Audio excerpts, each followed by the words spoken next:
Hello दोस्तों, नमस्कार। आप सभी का बहुत बहुत स्वागत है हमारे यूट्यूब चैनल पे। आज मैं यूपी बोर्ड कक्षा 12 के पद्य में काव्य में जो पाठ है कैकेयी अनुताप, जिसके कवि हैं मैथिली शरण गुप्त, उनका उसके पद की व्याख्या लेकर आया हूँ।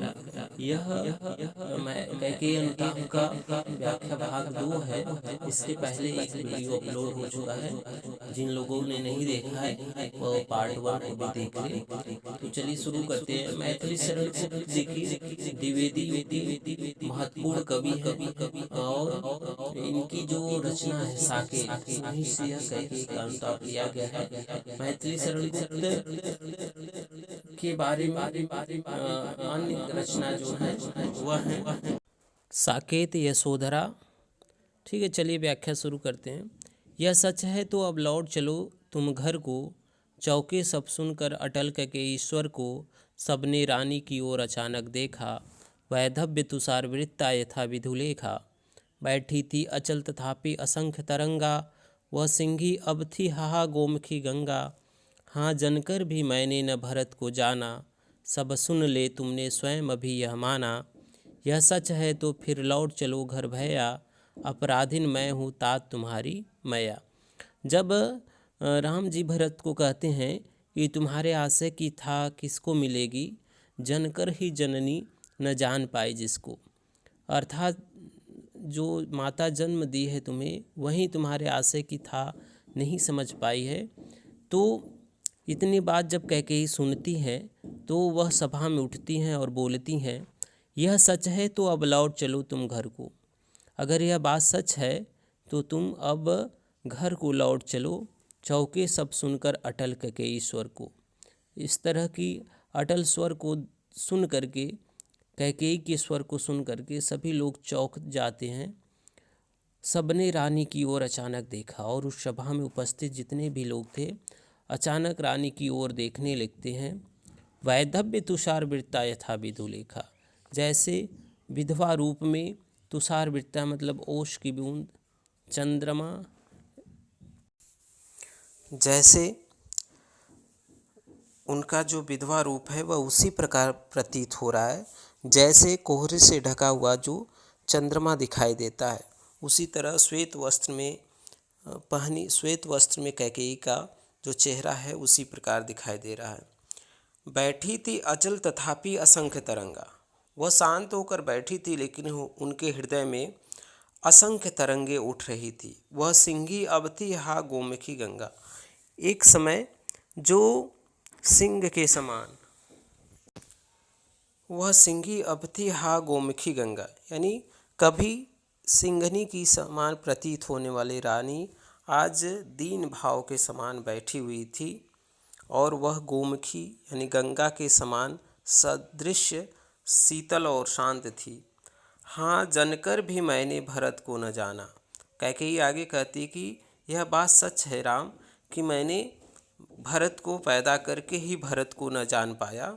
सब सुन ले तुमने स्वयं अभी यह माना। इस सभा में जितने लोग उपस्थित हैं वे सभी सुन ले कि राम ने सब अभी यह बात स्वीकार की है। यह सच है तो फिर लौट चलो घर भैया। अगर यह बात सच है तो तुम घर को लौट चलो, अपराधिन मैं हूँ तात तुम्हारी मैया।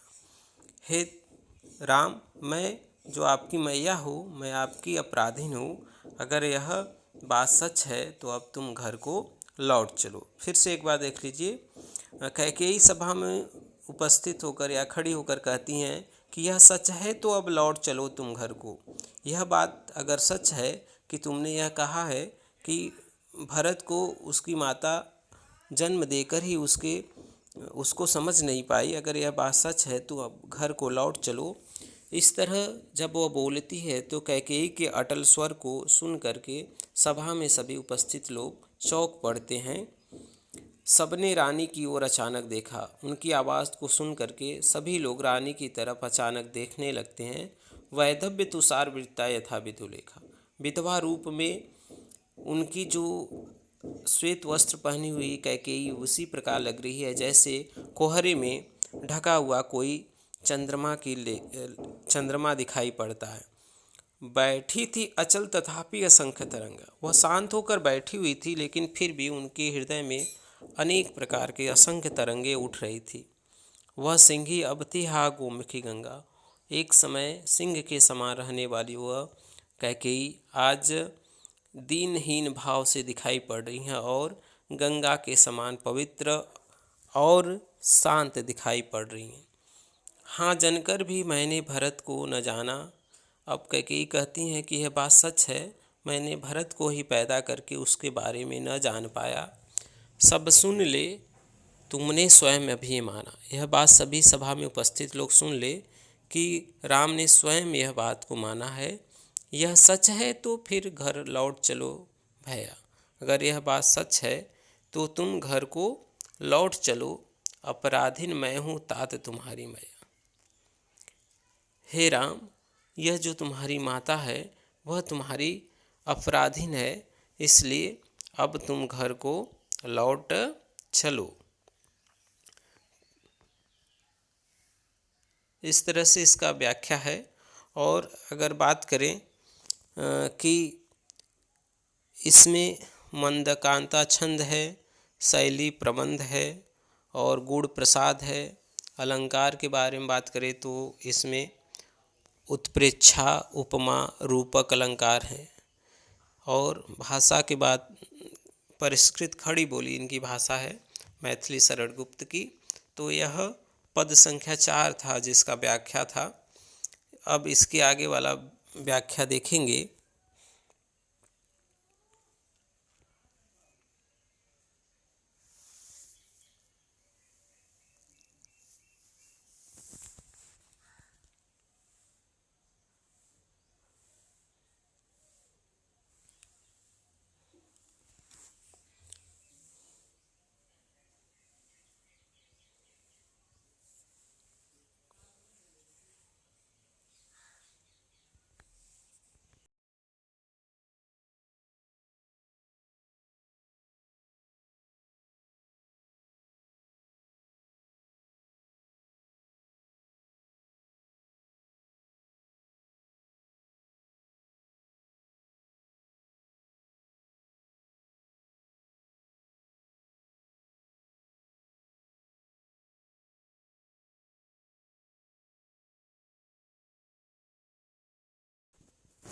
दुर्बलता का ही चिन्ह विशेष शपथ है, पर अबला जन के लिए कौन सा पथ है।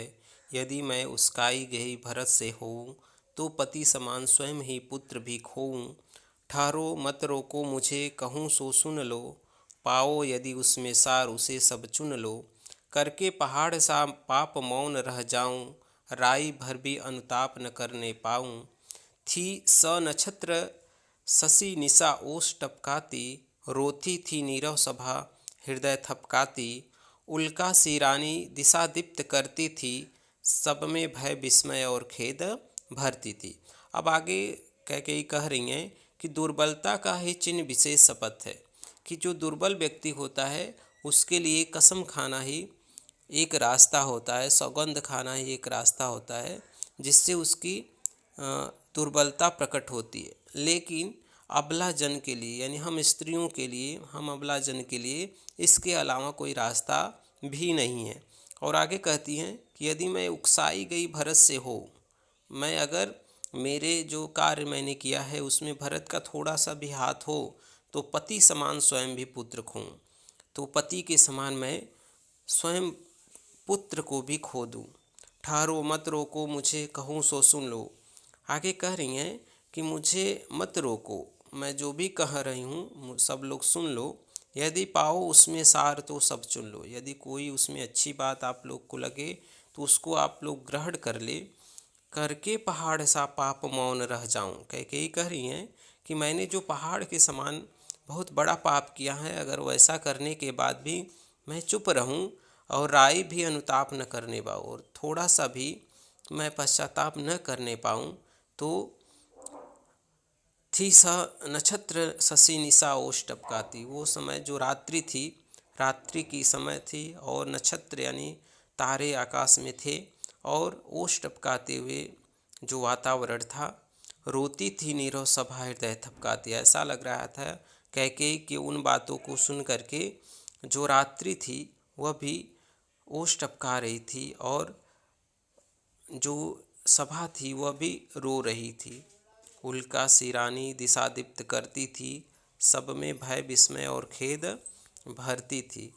एक उल्का पिंड के समान जो रानी है वह अपनी बातों से दिशाओं को दीप्त यानी प्रकाशित कर रही थी और ऐसा लग रहा था कि अपनी बातों के माध्यम से वह सब में विस्मय, आश्चर्य और खेद यानी दुख और कष्ट भर रही थी।